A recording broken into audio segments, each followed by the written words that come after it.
Oh, is that who they All right. Good evening, everyone. Hey, how's everyone doing? Let us know in the chat where you are joining us from. And tonight we have the honor of welcoming Asia.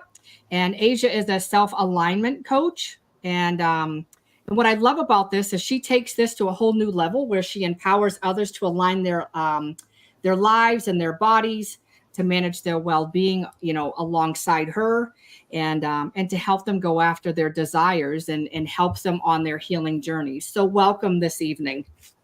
Thank you. Thank you for having me. Oh, you are more than welcome. So let's start off. Tell us a little bit about yourself.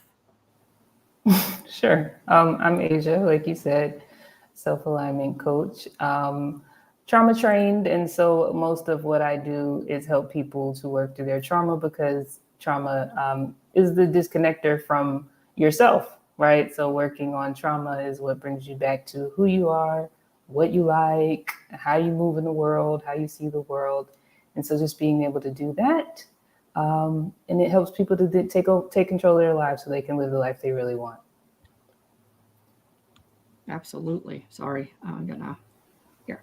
So Michael said good evening to all of us. I don't. Can you see when they come across the screen when I stick them up there?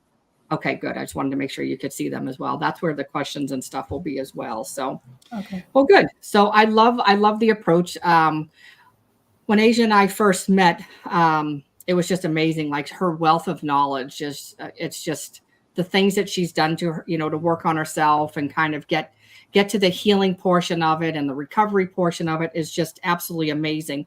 And so what I love is just your spirit, your energy, like your liveliness about you, and that carries over, I'm sure, into your clients as well, and they can feel that that how passionate you are, not only for yourself, but to help them on this healing journey as well.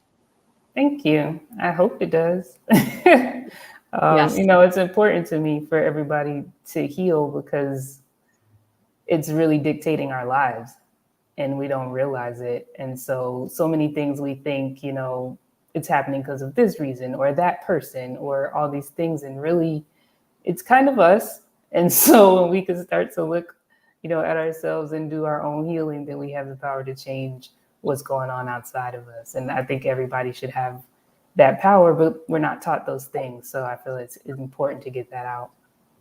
absolutely it is. So tell us a little bit more about what exactly, um, I know I kind of gave a description in the beginning, but what exactly is, go in more depth about the self-alignment coach? Sure. So the way I work with people is we are working around intuition, we're working around mind body connection, and we're working around the body in terms of so much, in terms of nervous system, stored trauma, um, nutrition, like even if your cells are in fight or flight, right? Nutritionally, what's going on, um, metabolically, all of that is all connected and all tied. And so I sincerely don't believe that you can heal trauma if you're only doing, stuff in your head, or even if you're doing some body work, but it's not really getting to the emotional work and the relieving, the stored trauma in the body. And then even just how you are eating and taking care of that, like how that affects if your body thinks that it's safe or not, right? All of these things. So I'm looking at it from a full circle situation that one aspect can't be ignored. So mind, body, spirit, they all have to be addressed and they all have to be aligned in terms of the healing, because that's what brings the true healing. And that's what gets you back to who you are. And, I hear so many people say they go to therapy, but it's like, something's still missing. And I felt like that. I was in therapy for too long to say, right? Like decades, not consistently, but off and on, Yep. And it was always something like something is still going on. Like this is not getting what it is. And so it wasn't until I started doing the body work and I started understanding, what's happening metabolically and, nutrients and all that, that's when it's like, oh, now we're getting somewhere. I remember when I first started somatic therapy, I felt like the first session was like 20 sessions of talk therapy.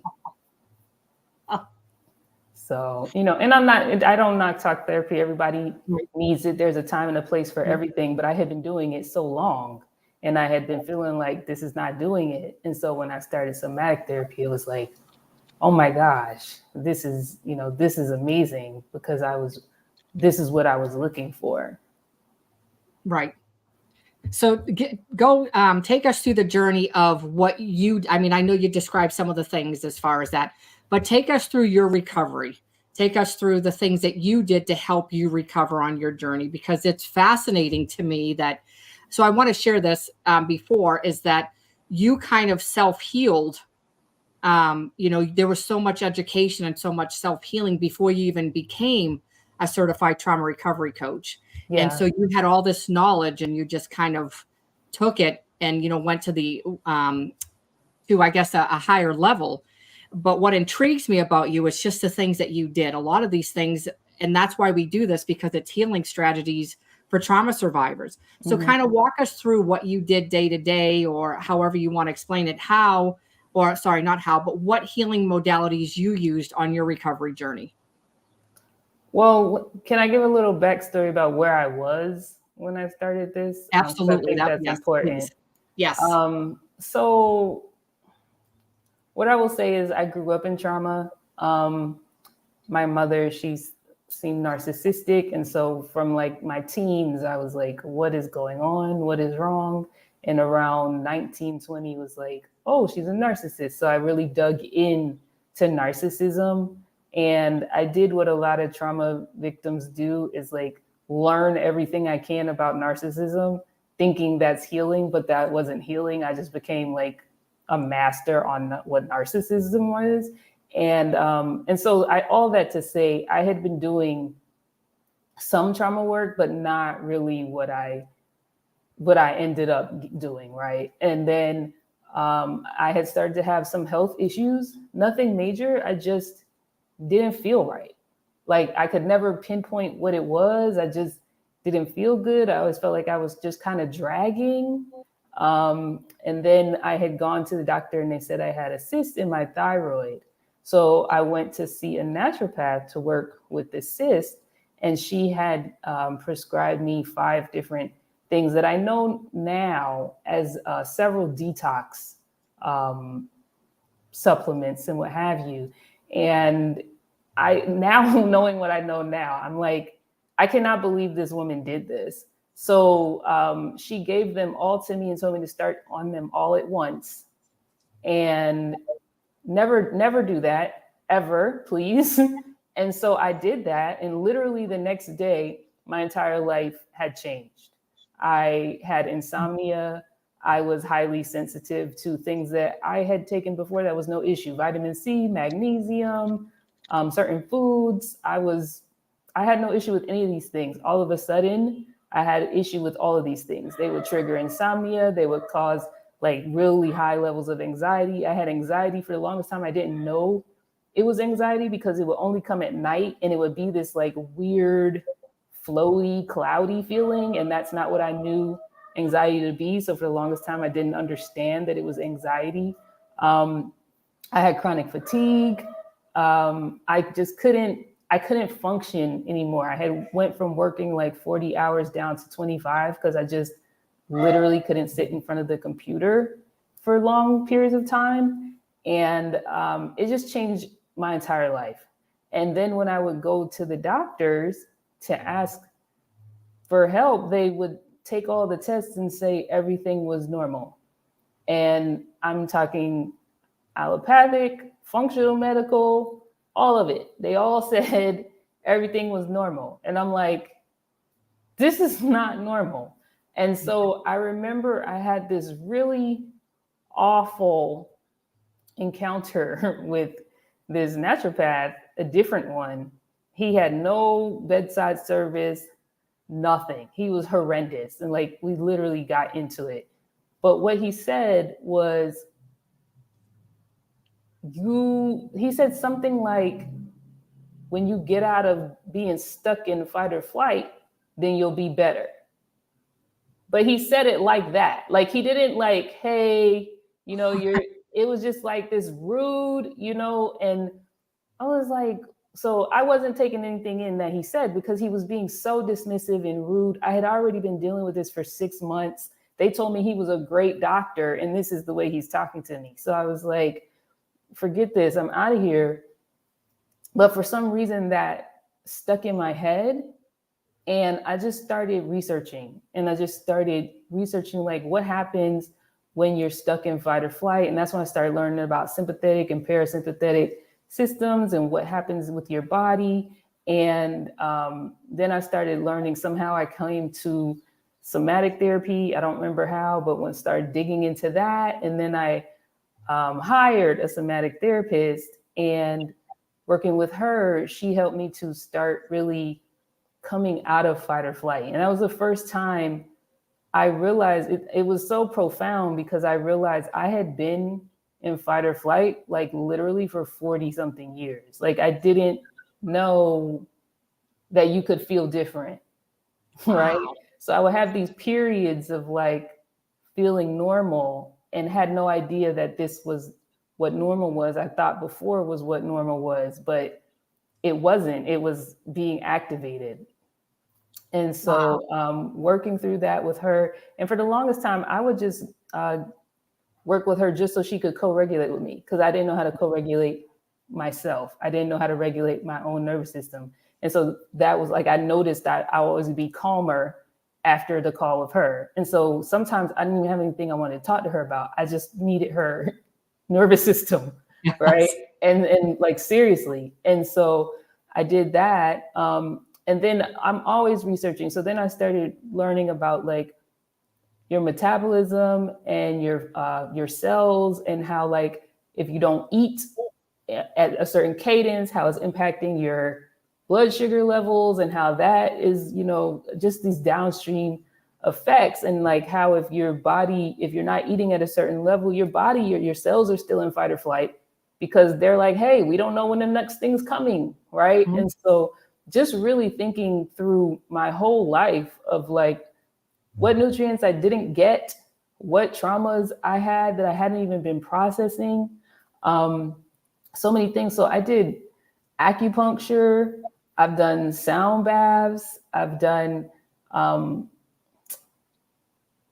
castor oil packs, Yep. um, I've done somatic therapy, I've done qigong, I've done I feel like I've done so many things. It's nuts. But one thing I always tell people is, out of all the things that I've tried, the things that took me away from myself. So what I mean by that is, I used to have conversations with my somatic therapist, and she, like I said, none of these doctors were helping me. They would tell me they're going to give me this supplement and it's going to do this thing, and it would do the opposite, because like I said, I was like reacting wrong to these supplements. And I Yep. would tell them this, and they would say, oh, no, don't worry, this isn't going to do that. And then sure enough, it would do it, right? And so then I'd be upset, because that would trigger another month of insomnia. It would take me Mhm. all this time to get back to not a good cadence, but a decent cadence of sleep. Yep. And so she would work with me and say like, well, why don't you just fire them all? And I remember that seeming like the most foreign concept. And I'm like, Oh, I can't do that. Why would I do that? They're helping me. She's like, they're not helping you. You're crying about them every week. Like they're not helping you. And it helped me to realize, which was the number one thing that was taken from me in my trauma, was that I had choice. And so much of the way we're raised in the US is that we don't have choice, and we think it's like it's framed in a different way, so we don't think of it in that way, but that's what it is. It's like we give all our power away to these people who are supposed to be smarter than us, and all of things, and yeah, they're smart in the field, but they're not experts on you. And so something that I had to really learn was I am an expert on me. Nobody knows what is happening to me at 2 o'clock in the morning, 5 o'clock in the morning, 8 o'clock in the morning. I know exactly what's going on with me Right. around the clock. And so I had to start to trust myself over these doctors. I had to start to take their input, but if it didn't align with what I knew about myself or what I felt strongly was needed, and that was happening a lot in my somatic work because we would stop and sit and feel my heart and feel the sensations and what do I think? Not think, but what do I feel? What is coming up that is the best move for me on this decision, right? And so it got to a place of trusting myself. And for all the things I've done, all the things I've tried in this journey, the things that took me out of trusting myself, the things that took me into trusting other people always harmed me more. The things that brought me back to myself were the things that helped me heal. And so things like that were like acupuncture, somatic therapy, qigong, the things that encourage you to look within and sit with yourself and be present with yourself. Those were the things that brought me back to myself and brought me to healing. Everything that told me to disregard what I know about myself and trust somebody else always set me back on my path of healing. And so that's something I always keep in mind. And that's why I feel like part of this trauma recovery is very much about getting back in touch with your intuition. And because and I've had to stand up to some doctors. Some doctors and I have gone at it because they thought I was being reckless and stupid, Yep. right? Yep. And come to find out what I decided to do or not do was the best decision. And if I had trusted these doctors, they would have had me at another issue, right? And so being confident to say, no, that is not what I'm doing. And if that's what you think I need to do, then you're not the right doctor for me. But that took years, years to get there. But it's so interesting because so many things, like, it brings up so much of your trauma healing. That's self-protection, that's self-trust, that's power of choice, that's all these things that you don't have as a child growing up with developmental trauma. And so being able to learn how to advocate for yourself and be those things for yourself is a lot of work, but it's so critical and it's so important, and it's self-work. It's internal work. Yes. So we have a question for you from Sly Fox. How important is it to learn how to release trauma out of your body to achieve recovery? Yeah, well, like I said earlier, I don't believe if you're just talking that you're actually healing. It's imperative. Your body is holding on to it. Your body it's coming out in lots of ways. It could be chronic pain.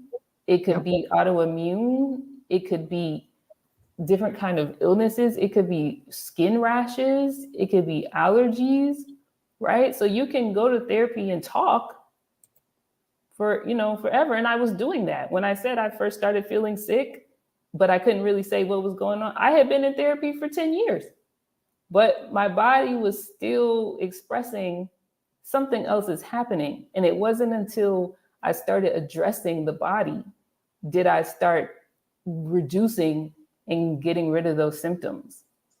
It shows up. So many of our issues physically are emotional issues that get stored, and we're just not paying attention to them. So it's critical if you're trying to achieve recovery. I think it's a must. I don't know how you heal trauma without addressing getting the trauma out of your body. I agree. Yep, I absolutely agree with you that there has to be some other type of release movement, something. Yeah. So do you hold any other certifications? Like, do you do somatics, breath work? Do you do anything else? Or do you just work solely on, if so, okay, so I guess let me rephrase that question. If somebody else needs, because coaching is kind of, talking back and forth. What else do you implement, or how do you implement other things to help them? Or do you have a network where you collaborate with other people that are certified in other different modalities? So I do want to share that I have a love-hate relationship with certifications Yes. because there are a lot of Black and Indigenous people who have been healing themselves for centuries. And because they haven't had access or financial ability to do these certifications, now they're not valid anymore. So I'm not actually in the business of chasing certifications. Good. But what I will say is I have done enough things and I continue, like you alluded to, I'm an avid researcher and learner, and I continue to learn constantly. Like it's literally fun to me. Like I'm fascinated by this work. And so I'm always learning. So when I work with people, yes, coaching is talk, but not to me. We're going to do somatic work. We're Right. going to do parts work. We're going to do familial genealogy work. We're going to do historical work.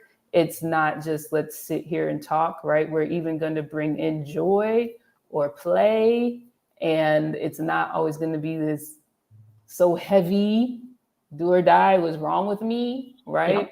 And so herbalism, I work with a lot of herbs, I work with supplements, things like that, because it's critical because we have so many deficiencies because of how trauma impacts the body. And if it's been going on for so long, your body is deficient in so many things without you even realizing that's the case. So a lot of Mhm. times to be able to heal on the level of talking or processing the emotions, you have to get your body even up to a point where it can handle the things. And that takes Mhm. supplementing with different nutrients and things of the sort. So it's a full spectrum experience Yeah. that I'll say. And so, yeah, we do a lot of somatic work. We do a lot of physical stuff. I take walks every day. It doesn't matter what the weather is like. I'm going to do something physical every day. I wake up and I'm doing something physical within 20 minutes. Every evening I'm doing something physical, right? Whether it's qigong or energy work or somatics or so everything that I learn, I bring into how I coach people Mhm. because one, some things resonate more with people versus other things. Yep. And two, some things quote unquote work better for some people than other things, right? And so being able to play around with those things and see what is your particular formula and being able to what doesn't feel like such a chore for you, right? What might be fun for you, Mhm. these type of things. So I incorporate all of that because you have to. You do. You do. I love it. So I really do. It's because I love it. I love it because I struggle with like the certification part of it. Oh, do you really need a certification? But you know, um, it really is about learning and mastering. And like you said, that back how long ago they didn't even need a certification. Even back in the day, you didn't even need a certification to do massage therapy.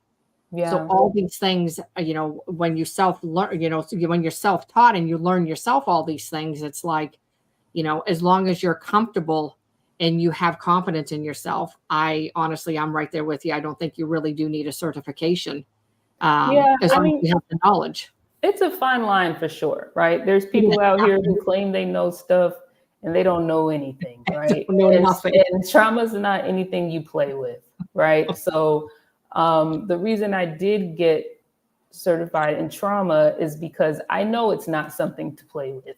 And if I Right. do something wrong, that can harm people more versus help them, right? And so I think Yes. that's critically important. At the same time, it's not everything, and so you have to be able to, even when I did went through the certification, I had done so much on my own. It was more of like a confirmation or a validation. A lot of it was not new to me, right? Now, there might have been parts that like connected some dots that I didn't connect on my own, but none of it was new to me. And I remember thinking, my God, if this was new to me, I would feel like I don't even know how I'm going to pass this course, right? Because it was like, I can't imagine all of that being brand new at the start, right? Like, it's just too much.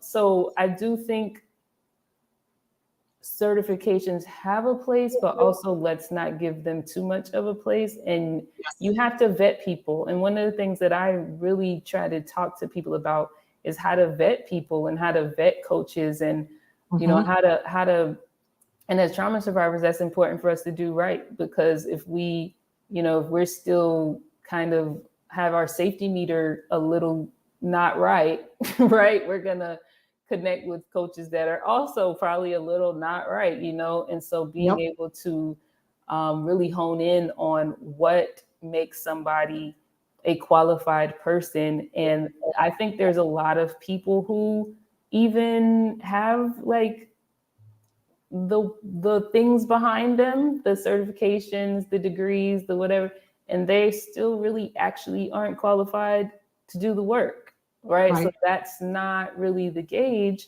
And it's learning how to vet these people. And one of the biggest things I say, especially with trauma coaching, is are they regulated? Do they have a regulated nervous system? Because if you Right. come in here with your trauma and they're not regulated, Yep. Oh, it's that's about to disaster. be a disaster. Yep. Exactly. Yep. So Oh we don't no. need that. No. No, no. I love that. I love that you do that. I want to back up for a second because you kind of caught me when you were talking about herbs and supplements and stuff like that. So I'm just curious. So how do you know what your clients need as far as, the herbs and the supplements? Is there a test that you do or is there something else you perform? I'm kind So of curious with that. when it comes to the supplements, there are tests that I recommend, and I'll Okay. have them go do those tests and get the results. Okay. Like some's like the hair mineral tests, or there's some other tests you can get through a functional medical doctor, or even online. Like there are Okay. sites you can go online and order tests, and you can have you could pay an extra fee to have them break the results down for you, and then based on that, we can work with like what are the best brands or which ones do you want to start first, that type of thing. For herbs, it's a lot of listening to their symptoms, understanding what they're saying and what they need. Um, I will say primarily a lot of the herbs that I do is around nervous system. So like those are my jam. And those are the one, most people need those herbs. I'm Right. sure. Yep, yep. I was So gonna say, I'm sure there's people on tonight that'll be like, "Man, I could really, like, get something to level out my nervous system."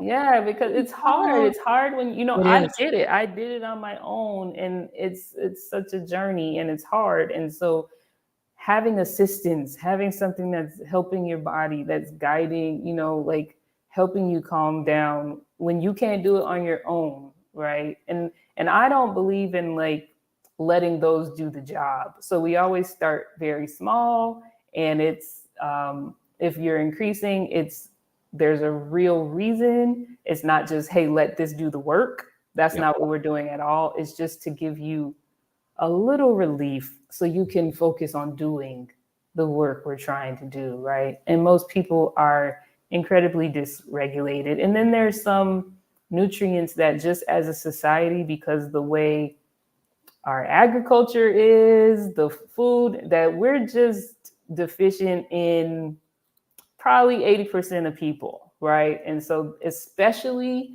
as trauma survivors and stress, and if that's like a constant thing, there are some nutrients that are just kind of default, like you need to get on this, right? And so, and I'm not talking anything prescription, like you can go Right. to Sprouts and Walmart and get the stuff, right? But they're critical. They're critical nutrients that we need. So, especially around trauma and stress.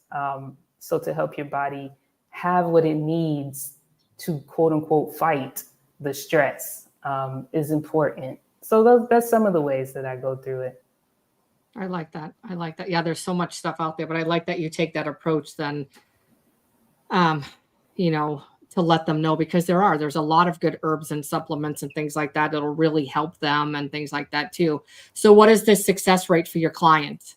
Are they seeing, I mean, I take it you're continuing it, so they must be seeing some type of good success rate with Are you helping talking about specifically with herbs or just in general? just with the herbs and the herbs and the supplements, especially for like nervous system to get them regulated, or if they do have some Oh, sort of excessive mhm. nervousness or things like that. So are they having good success with using these types of things?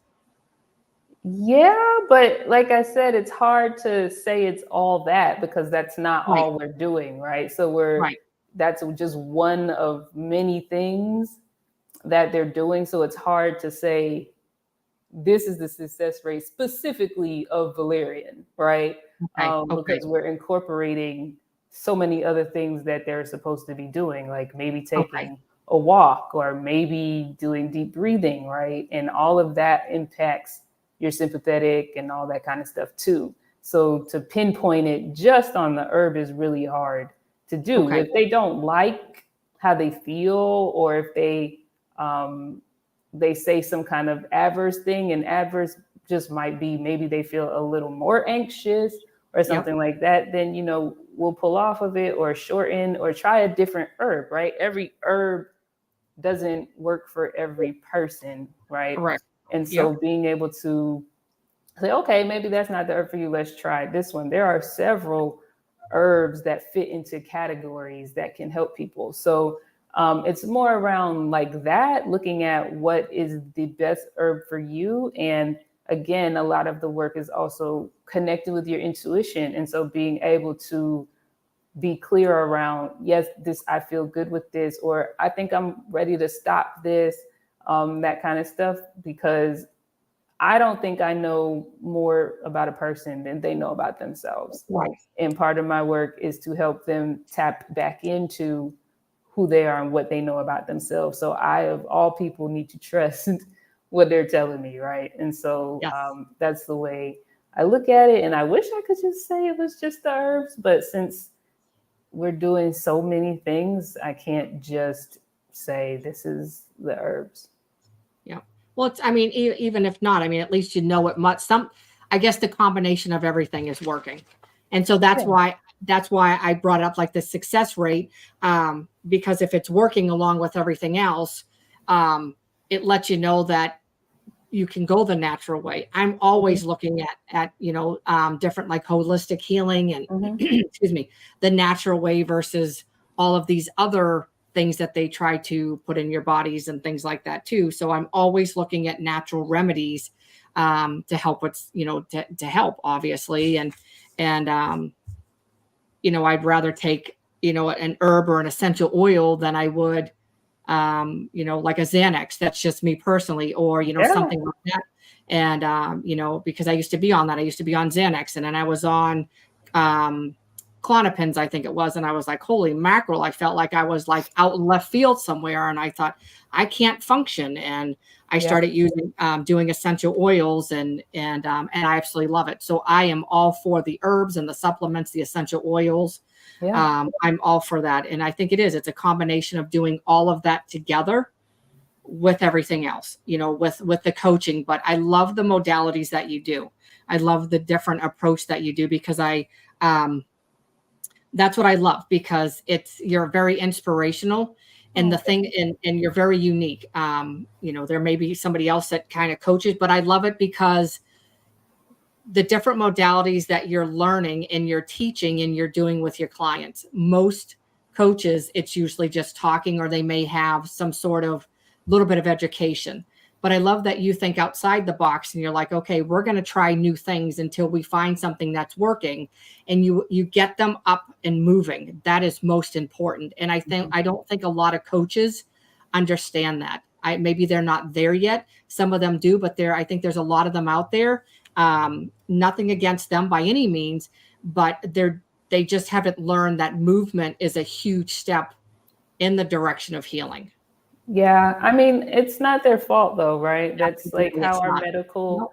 system has trained, our mental health system, whether it's coaching or therapy, that's Correct. how we've trained that this is how it works, right? And my whole thing is just, well, that's not solely how it worked for me. And I'm Me even either. reading a book now, Decolonizing Therapy, and she goes a lot into about a lot of these things. And I often think about indigenous people and Black people Yep. historically, like how are they healing? It wasn't just, they were never just sitting down one on one talking to anybody. Like that was never the thing, right? Right. And so being able to look at like what all used to happen, because one conclusion that I've come to is that we are well when we go back to what we did ancestrally. If we go back to how we lived ancestrally, that's what's going to get us well today, right? Being outside in the morning, moving our bodies, doing like Yep. all these different things. And so my whole thing is trying to look at different historical ways that we moved and we healed and we took care of things. And then also, I question a lot of things. I don't just take in what somebody tells me and I'm like, oh, okay, that's good. Like I question a lot. Like, why? Why is that what we're doing? Does that even make sense? I question me. Like, where did this thought come from? Is that my thought or is that somebody else's thought that they put into my head and I've been Yep. buying it for 20 years, right? And so when Yep. you start questioning these things, it makes you realize a lot of things, but it makes you realize that some of the ways they say is what we should be doing is not actually working, and it's not actually helping people heal. It's not actually supporting, right? And then when you get into the biology of how trauma is actually happening in your body, right? We're literally biologically made to physically react to threat, right? So being still is more a freeze. It's like Right. if we're talking about it and we're being still, we're adding to the freeze because physiologically, why can't I get this word out?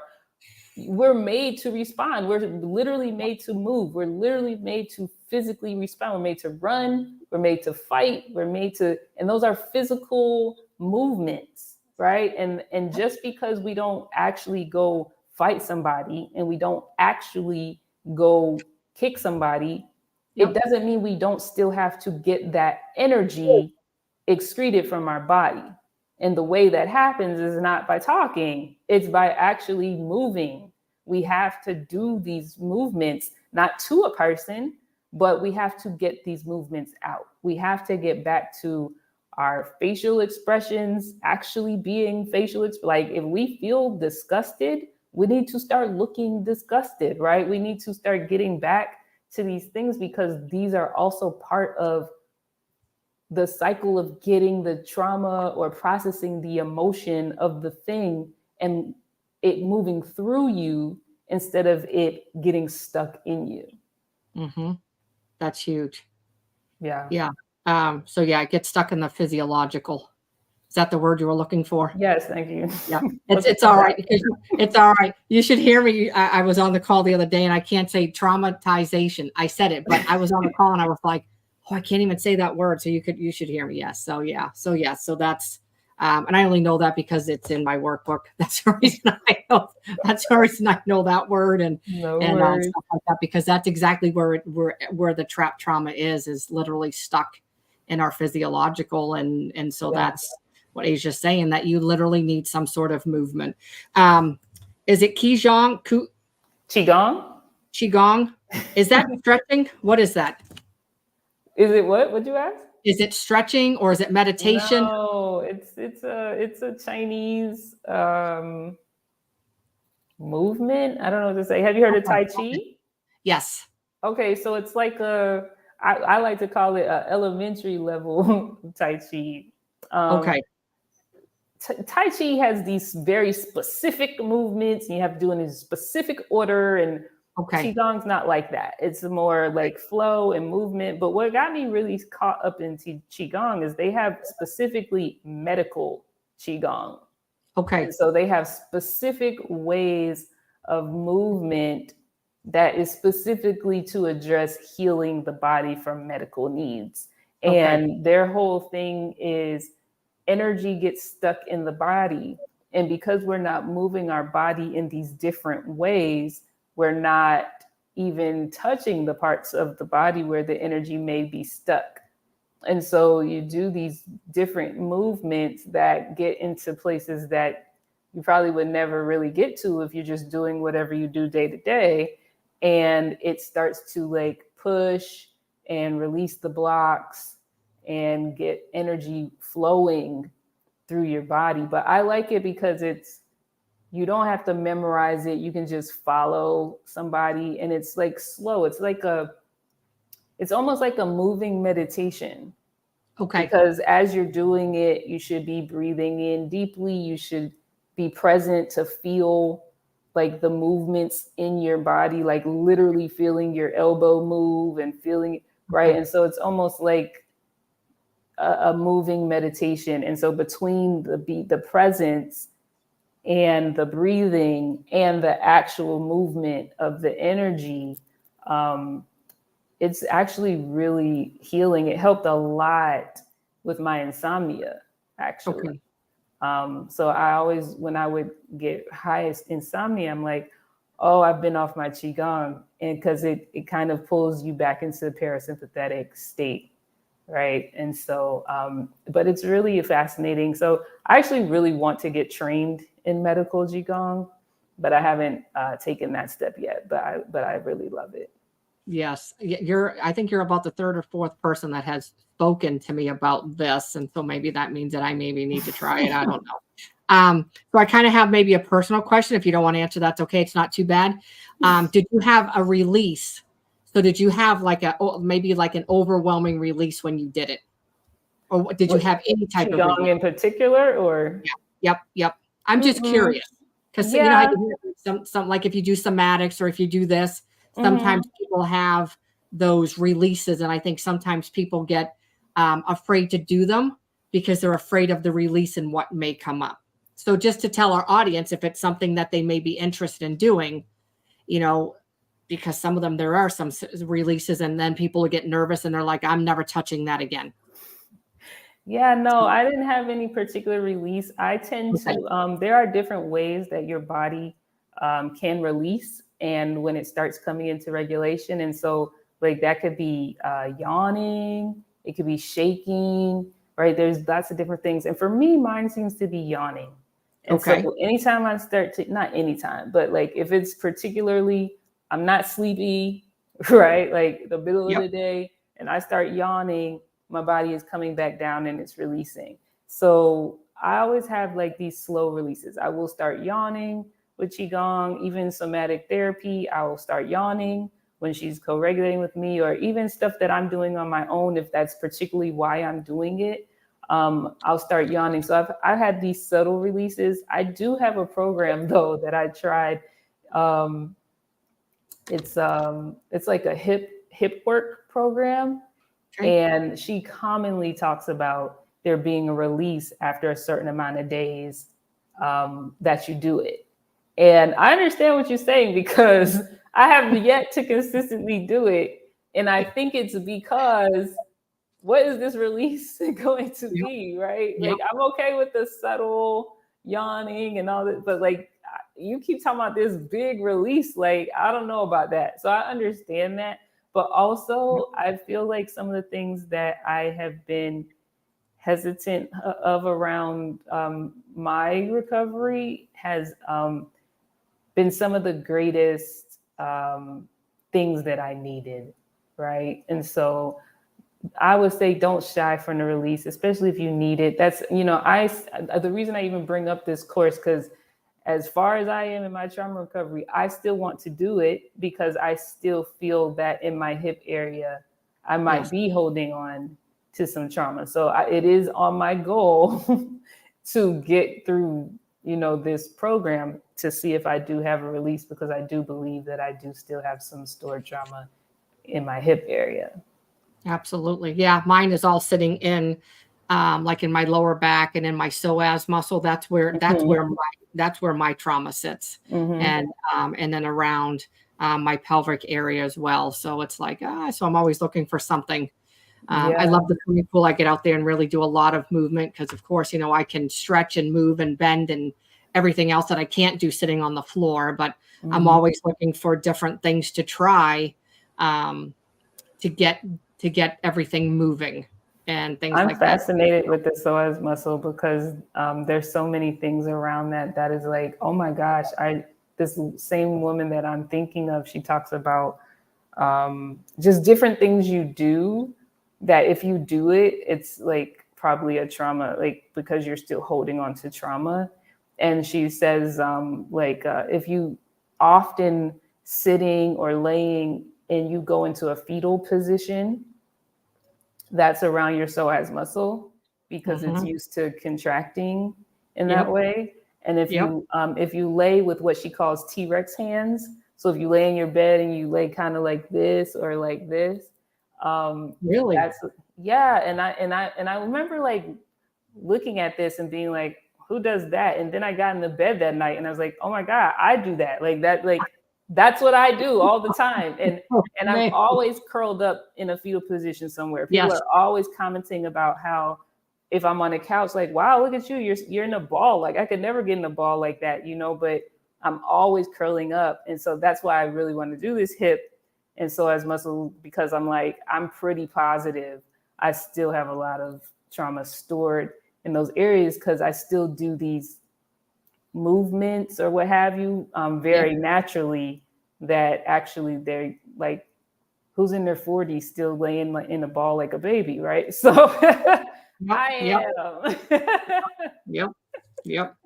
Yeah, that's all right. Well, now you're learning. And so, yeah, and that's what greater way to learn than, again, Yeah. self-learn, you're self-taught. So as you're researching and doing this, a lot of these things pop up too. Yep. And things like that. So it's cool. It's amazing. I mean, it stinks obviously that we have all of this trapped trauma, but it's amazing what you're learning, what you're doing, and taking it to a whole new level. And you're um, really trying to take your clients to the next level and help them get on to healing and more healing. I mean, obviously recovery, but healing in that sense as well, which is really huge too. One of the questions I want to ask you, and I know you're probably going to tell me it's just a variety of things, but I want to ask you, what was the most helpful? So I know you may not be able to answer, but if you can, tell me and our audience, what was the most helpful that you did that you feel like really helped you? No, I definitely think about this all the time. Okay. So acupuncture, hands down. Okay. Herbalism for sure. Okay. Castor oil packs. I live and die by those. Okay. Amazing. And walking. Okay. So if I had to like rank things, and those would be my top 4. But again, those are for me, right? Right. And Yep. it might be Yep. different for Everybody's everybody. different. Mm-hmm. But what better way than they can, something to start and let them know, Yeah. that there are other things. And if those don't help, there's other things out there as well. Yeah. I think castor oil packs are like miracles. Okay.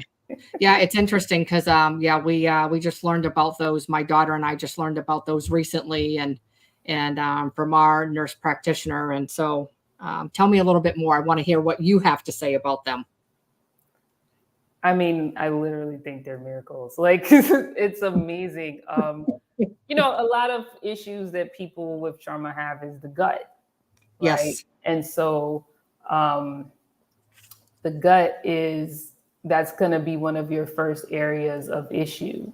And you have to, it's a lot of work to like work through your gut, right? And Yep. so, and I forgot one, bone broth, but it has Okay. to be like top tier bone broth, Okay. not just Okay. like the random bone broth Okay.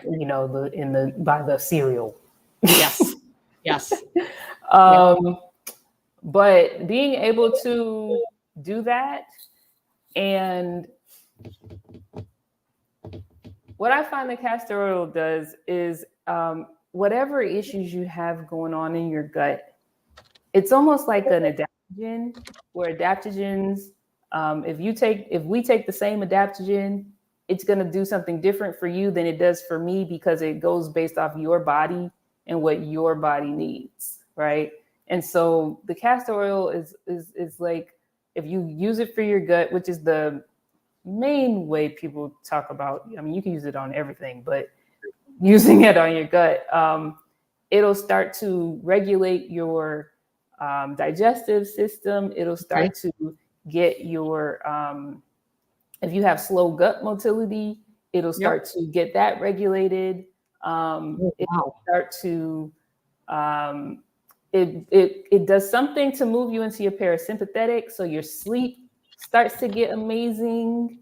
Um, it's just like a all around like amazing thing. And then you can use it on different things. So you can use it on your liver, you can use it on your thyroid, you can use it on your breasts, but you should do your gut first so that Okay. you're able to excrete at the rate that you need to be excreting. Because if you start doing it on your thyroid and you're getting toxins out here, but your gut is still stocked up, it's not leaving your body, right? Yep. So being able to, so definitely want to do the gut first, but it Okay. just gets out all of the toxins.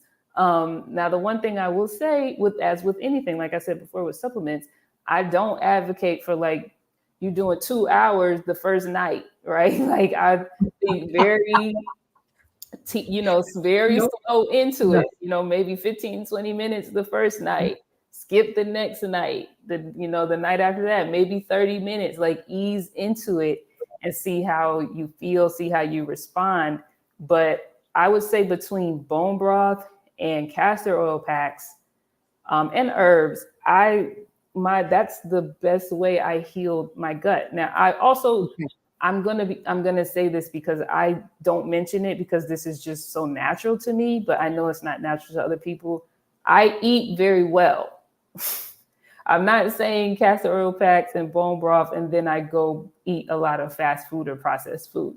I Okay. don't really eat processed food. I'm very serious about like not eating certain oils and things like that. So I'm very conscious and serious about not eating things that are then going to backtrack the work that the castor oil packs have done, right? Yes. So I add that in there because I don't think to mention it because that's just natural to me, but I know it's not natural to a lot of people. So it matters how you eat, but also these things, in addition to your eating, are like amazing, amazing, amazing, amazing. And it's so crazy the things that's out there that we're not told about. Right. Right. Yeah. Yeah. I had no idea about the castor oil packs. I had no idea about them. Yeah, No idea I until had heard about them for quite a while, but have then you? what I had heard was they were so messy. So Yep. I never would do them because I didn't want to deal with all the mess. But then I found this company that like made it not messy. Good. And so Good. I was like, well, now I'll try it then and let's see. And when I tried it, I was like, oh my God, where has this been my whole life? I love that. I love that. Yep. Yeah. I had no idea about the gut. I didn't know that. So I wrote that down too because I'm like, yeah, that's huge. Mhm. Because I know that there's people listening that they have a lot of gut issues, a lot of pain in their their upper quadrant and then their lower areas and things like that. A lot of them have chronic back pain and things like that. So um, it's just interesting that you bring it up because I have brought it up to them in the past. And Mhm. so I'm glad to hear that it's validated again that Mhm. these types of things really help. So, and stuff Yeah. like that too, It and helps. natural. And it's trauma healing. Like that, like people we because we've been taught so much to compartmentalize things, but all of this is you can't separate the body. The body doesn't compartmentalize. So all of this plays together. So the more you heal your gut and your gut is not bracing all the time and your gut is feeling more safe and it's flowing the way it's supposed to, then the more natural, other things that are subsequently happening are happening. And then the other thing is, we think of a lot of the chemicals in our brain that are the good chemicals. We think they're in our brain. Then 80% of your serotonin is made in your gut. Yep. Right. And so serotonin is the happy transmitter, right? And so to feel well and healthy and happy, that's in your gut. So if your gut is not the way it needs to be, you might be more suicidal or anxious or all these things. Like, it's a direct correlation. And I know that because I have done so much of this work, and I have had things that have put me back, if you will say. And every time that my gut has gotten messed up, and one of my ways that I really can validate this is when I got COVID, it usually hits where you're most susceptible, and that's my gut. And so once COVID was over, my long-term issue was my gut. And because had to heal my gut again, and I was back in this place where my gut was totally jacked up, I was in a very mentally bad space. And at that time, I had this knowledge. And so it was kind of like a third party watching, like, wow, this is so crazy. Like, look at these thoughts I'm having, knowing my gut is completely jacked up, right? And so I didn't buy into them, but it was just like, this is nuts, the direct correlation. And as I healed my gut again and got my gut back to a healthy place again, the thoughts that went away, the anxiousness that went away, the happy feelings and feeling good that came back, it's literally directly related. So healing your gut is trauma recovery, right? It's all connected and it's all tied together. And so it's critical to heal your gut, because the gut mind connection is so intricate, and it's something they're really starting to study now. And I think it's more body to mind than mind to gut, but that's just me. But that's after all the stuff I've done and read and researched and studied, that's my belief. And so you have to work on healing your gut at the same time. You cannot ignore that part when you're doing trauma work. It just doesn't work. It doesn't. It doesn't. No, I follow a lady out of New York. Her name's Kelly Brogan, and she's a holistic psychiatrist, and so that's what she does with her clients. She uses no medication. She helps heal the gut through diet, exercise, herbs, and supplements or whatever. Yeah. And because she knows she has such a success rate, a high success rate. So when you come back in 6, 8, 12 weeks and you're like, no, I still feel lousy. Then she's like, well, what did you not do? Because I know that this works. Yeah. And so, I was intrigued with that too when I learned about that and about diet, nutrition, and, what you eat. What are you eating? Like, are you eating the good stuff? And then when I started learning that serotonin and dopamine is made in the gut. And then it's the same thing. I have clients that come and they're like, oh, I do low carb, this and that, but I feel lousy. And I'm like, no, you need good carbs. Like, you can eat carbs, they just have to be good, but you need them in order for those carbs to be carried. To transmit up to your brain, or that's why you have brain fog and you feel lousy all the time. And so this is all good stuff that we're hearing tonight. There, I mean, I have my note sheet down. I'm taking notes. I'm like, man, this woman, like, I'm listening to her, like, taking some notes. And so you're not taking notes, I guess you'll have to watch the replay. But I'm like, man, like, a lot of this stuff, I'm like, holy mackerel. Like, I think this is just stuff I needed to hear, because there's a lot of things that I struggle with. And I'm like, man, I really need to figure out how to do this and how to do that. And I need to do this. And so I'm like, oh my goodness. So you made me think of something when you're saying that, though. And I think it's important to say it, because I hear so many people. I'm laughing because I'm thinking about something somebody said to me. So many people, they think like, just tell me what to do and I'm gonna do it and I'm gonna get there and I'm gonna be healed. Yep. And it's like, yeah, that's not how it works, right? Nope. And so there's not an end result. There's not a just tell me what to do and I'll just do, or I'll just tell me your plan and I'll just follow your plan. Yep. And even when you get to a place of like where you could say, I've healed, where you're not in crisis, you're not Right. critical. There's still, just like you were saying, things. There's still so many things that it's like, oh man, maybe I need to look at that now, right? And it's not about perfectionism and always making yourself be like a project. It's not about that. It's just when you really get to a place of like understanding how trauma impacts your life in so many ways, you know, there's never like a I got there, I'm done. And even if you backtrack on still learning, you have to maintain, You because do. it's almost like a muscle memory. Your body's so used to these other ways of doing things. Your body is used to the chemical concoction of sadness and anxiousness, Yep. that's the primary way it responds, right? We didn't even talk about being addicted to certain emotions, right? And so that's your body's first go to, right? And so there are things that have to be done. Even the gut, like I said, I would heal my gut and things would happen and take me backwards and I have to do it again because Mhm. my gut is a weaker part of my body. It's used to not being in top shape. Right. That is the thing that if I'm going to get off, that's where I'm going to get off. And so trying to maintain and keep that in a healthy place takes effort. It's not just, oh, I did it, I'm good, I don't have to think about it anymore. You have to maintain it just because your body is so susceptible,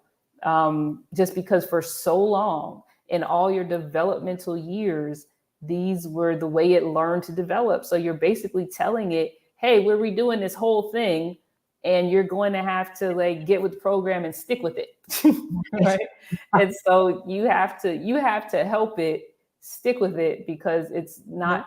natural. What's natural is the trauma responses, the coping mechanisms, all that kind of stuff. And so, that's not to say with everything. There are some things that without a doubt I can do. I can put up some boundaries now with no problem, right? I don't even have to Mhm. think about it anymore. But mainly what I'm thinking about when I say that is my body, Yes. right? And so not the emotional things, not that kind of stuff, but the body stuff. Um, it does get used to certain ways of being. And so you are literally retraining it into another way of being. And it takes a consistent way of being. And it's never really done. It's not. It's not. Nope. So I love that, and that's another approach that you take that I love. Thank The you. education, the nutrition. So yeah, you're just a wealth of knowledge. I'm gonna have you on again. Thank you. I would love to come back. Yeah, because I think there's so many topics and Mhm. there's so many things, and I think there's so many things that you're doing that are fantastic that are really helping people. And not saying that there's not other coaches that aren't. I just love Yeah, yeah. again the things that you're incorporating because again, what worked for you may not work for somebody else, but you're willing to say this is what I tried, let's give it a try and see if it works. And Yeah. and you have all these things under your belt to offer them, and that's huge. Yeah, I appreciate that. I mean, I think, it's so interesting to really understand how many things come out that like are people's trauma, right? And so even being willing to experiment, right? Because, Mhm.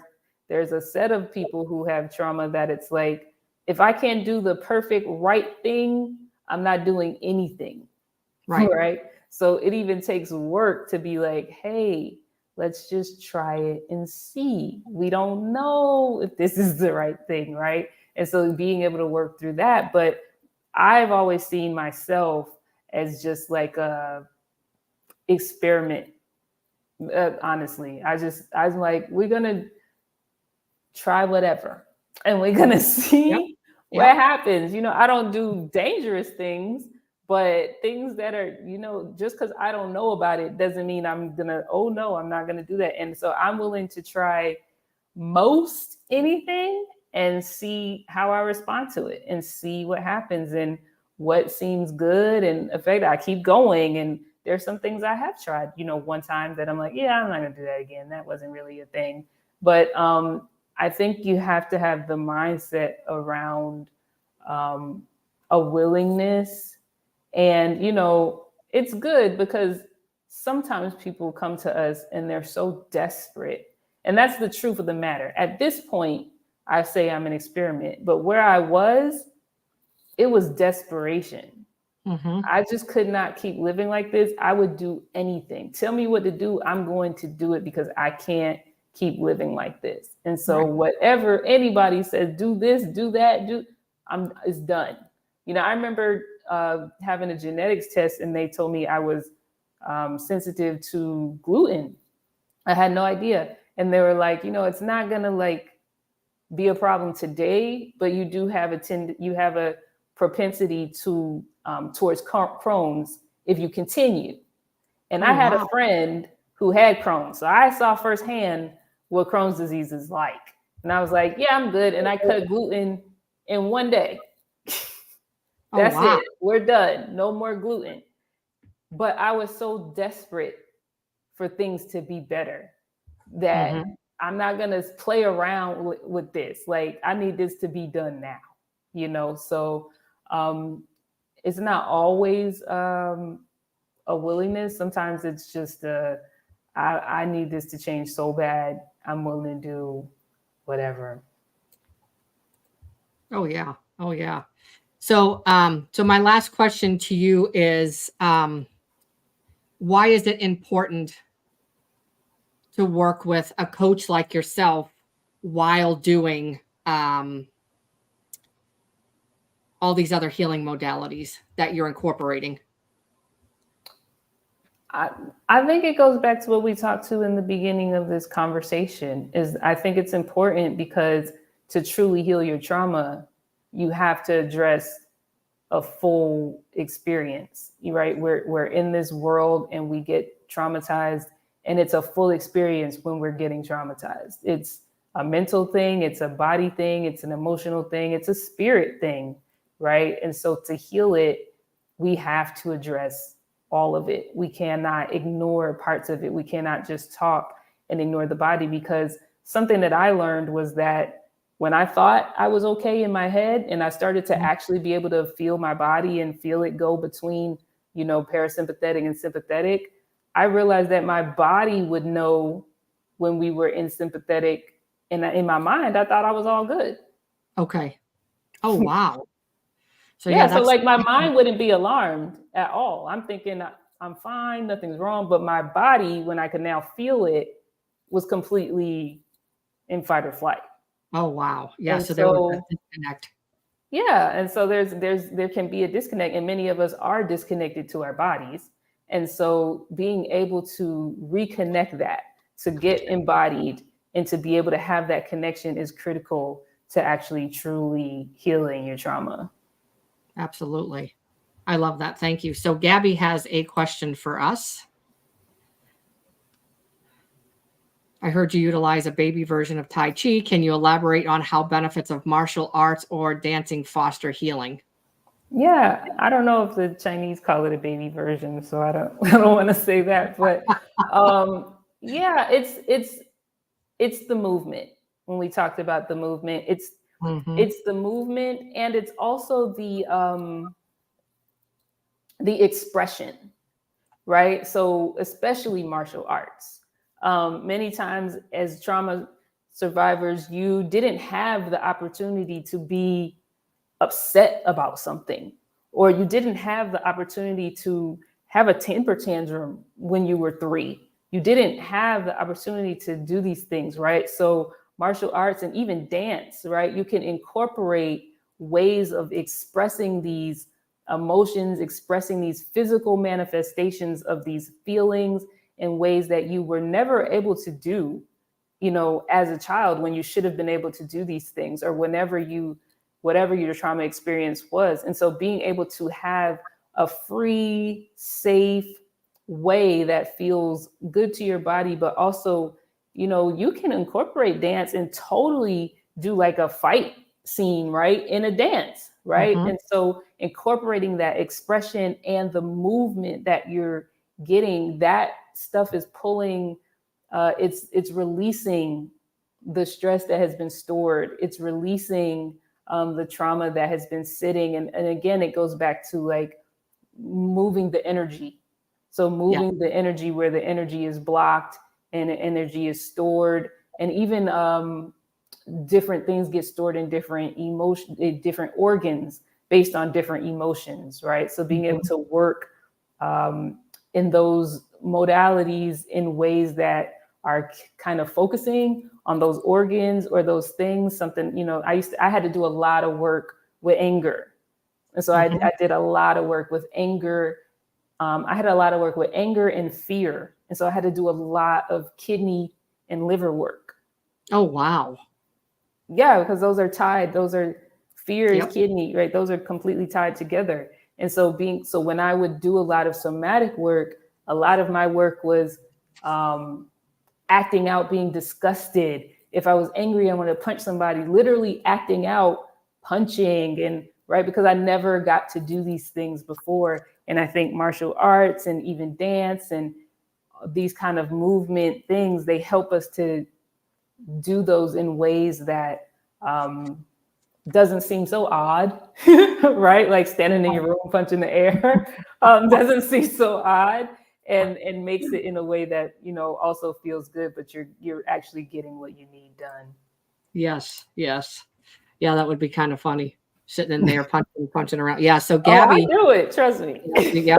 Well, I do dance party. Like I like to come in my office. It's set up kind of like it's a cabin, so it's set up like at a living room in my office back here. But I like to do dance party, dancing around like a lunatic and be, belting out music at the top of my lungs and, just be a goofball and stuff like that. And, and because, you don't realize when you're dancing.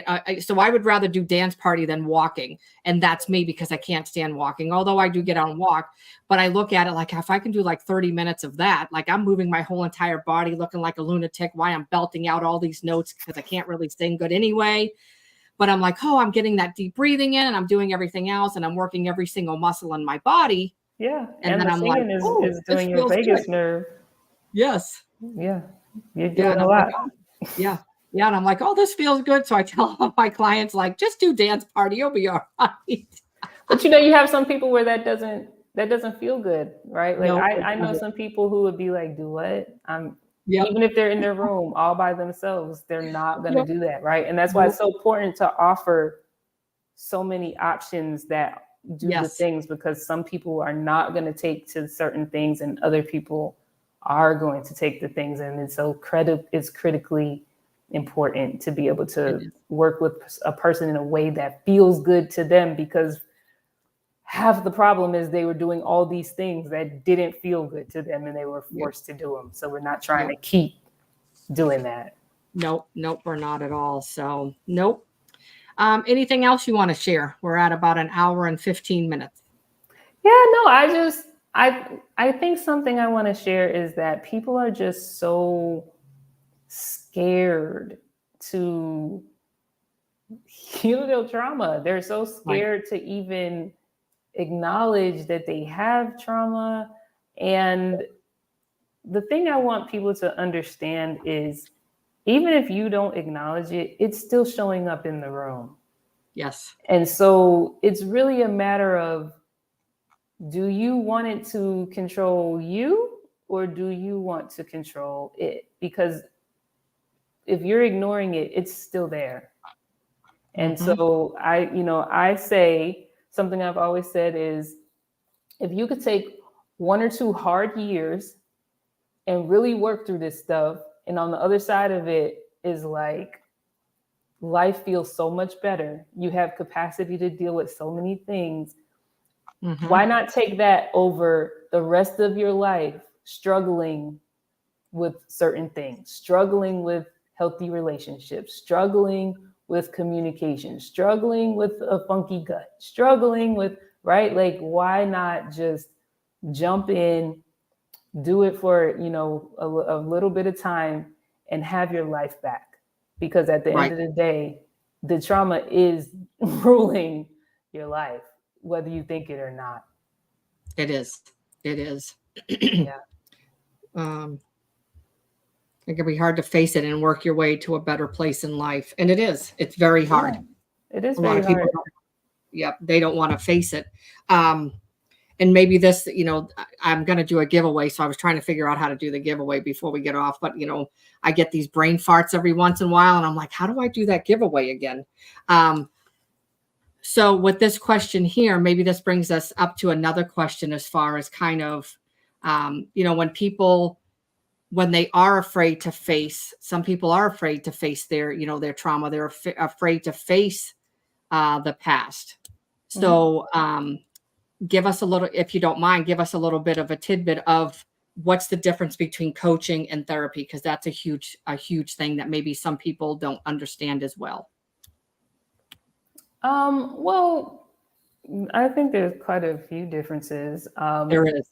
So yeah, so like a main one is that as a coach, I don't put myself higher than you. I don't think I know more than you about you. I'm not the authority over you. I'm a support. We are peer to peer. We're doing this together. You have as much agency and say so around what we're doing, how we're doing it, things like that. And we don't do anything that you're not okay with and that you don't feel good about versus therapy. That's not always the case, right? Um, the other thing is like, as coaches, we have the ability to do all these different modalities, right? We have a range in our toolbox, depending on your coach, right? Depending on what they know and all these type of things. But we have the opportunity to have a range in our toolbox where in therapy, they're kind of, I don't know, they're kind of put in like a one track lane, right? Around the way that they engage with you and they work with you.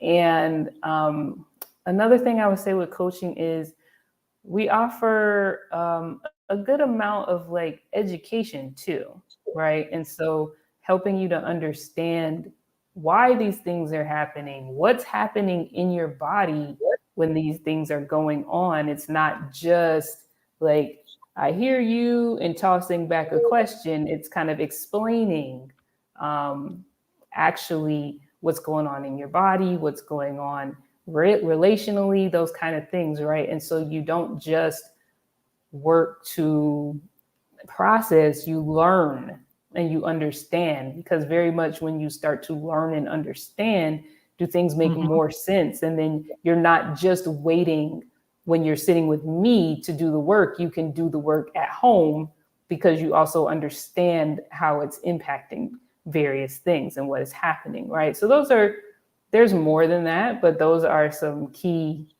things. Is there Yes. anything you think that I missed that you think is important? No, I think you nailed it. Yep, you did good. I still can't find the feature. We got 10 people live, and I was like, well, I'm listening to you, and I'm like, okay, I can't figure out this feature. I'm like, I'm like, this is really bad. So I'm like, oh, okay, well, I was gonna give away something, and I was like, I can't figure it out. Like I try and try and try, and I'm like, oh, well, I'll figure out how to do this, and then I figure it out, and then all of a sudden I was like, oh, I have no idea how to do this again, and I'm like, it's kind of like, when you start something new. And yes, so I did go to the giveaway tool. I just don't know where it is or how do I get to it or anything like that. And I'm looking, going, oh, I know that's on here somewhere. So here, let me, I'll go again and try to find it. It keeps coming up with this one. I don't remember, but it keeps coming up with this one, and it gives it to me. But then I'm like, okay, where's the actual tool that I can like get it? And I was like, okay, I must really be an airhead because I can't even like figure this out either. I'm like, this is not good at all. Well, So, Gina, I'm going to say that you should talk to yourself in a more compassionate way. You are not an airhead. I'm like, I know. It's something new. You don't do it every day. I know. I'm like, that's all right. If I don't, it's fine. I'll give away next week. I'll just give away double. It's just like, when you learn Zoom or Teams or whatever platform and stuff. Yeah. And I know I'm not an airhead, but thank you for correcting me. I appreciate that. I know I just, I shouldn't have said it, but I appreciate that. Yeah. See, she's trauma informed, and I shouldn't be calling myself those things, but it's okay. Thank you for calling me out. I appreciate that. But yeah. Thank you, Linda. Some self-kindness. See, yes, I do. And stuff there. So I was going to give away a t-shirt. I will give it away next week because, again, I really need to go in there and educate myself. And I haven't been using this stream for very long. I think this is probably my third or fourth one. And so trying to navigate and figure out where the giveaway tool is and then how to share the screen so they can see it and all that. So it is a lot. I mean, I'm still trying to learn Zoom, and I've been using that for almost 3 years now. And I'm like, oh, there's so many things on there that I have no idea that you can do. And I'm like, yep, just give me the basic and I'm fine. So no worries, no worries. Well, this has been great. I appreciate you having me on. Oh, thank you so very much. And definitely, I will definitely have you on again because you are, you're a wealth of knowledge and just like a, one of those positive mentors for the trauma community and, you know, and really being that role model and that advocate to say, you know what, there are so many other things that we can do. And so, you know, again, it's been my pleasure to meet you from the, you know, from the day that I met you and stuff. There was something about you and you're very unique, just that sparkle and that shine about you and stuff like that. And so I can't wait to get to talk to you more and to have you on again and you know, and kind of learn some more things from you. So yes. Thank you so much. You're welcome. You're welcome. And if anybody has any last minute questions or anything before we head off, I don't think anybody does, but nope. Scott says, thank you, ladies. Very informative. And yes, you're welcome, Scott. She really is. So, yep. So next week we will have, let me get on my calendar really quick. So next week we will have on here. So Stephanie, next week we'll have Stephanie on, and Stephanie is an attorney. She's a domestic violence survivor. And so she will be on next week, talking about some of the things that she's learned and blogging and things like that she does to help domestic violence trauma survivors and things like that too. So if you are interested, tune in next week. Same time. I always want to say same bat time, same bat channel tonight. But every Monday, 8 p.m. Eastern, we go live with trauma survivors, and our motto is healing strategies for trauma survivors. So again, I apologize we didn't get to do a giveaway this week, but I will double it up and give it away next week. A huge thank you to you, Asia, for coming on and sharing a lot of the things that you have done in your personal journey, the things that you're doing to help your clients. You're doing phenomenal work, and I'm so proud of you. So proud of you. Continue to shine and do what you're doing. And I look forward to, again, having you on again in the near future. So we can really tap into some more of that amazing knowledge that you have. Everybody, thank you all for being here. Make sure that you share the live if you would, because you never know who potentially could see it. There's always somebody out there, and that's why we do these lives. So again, everyone, thank you so much for being here with Asia and I. Hope you have a wonderful rest of your Monday, and we'll see you next week. Bye, everyone. Good night.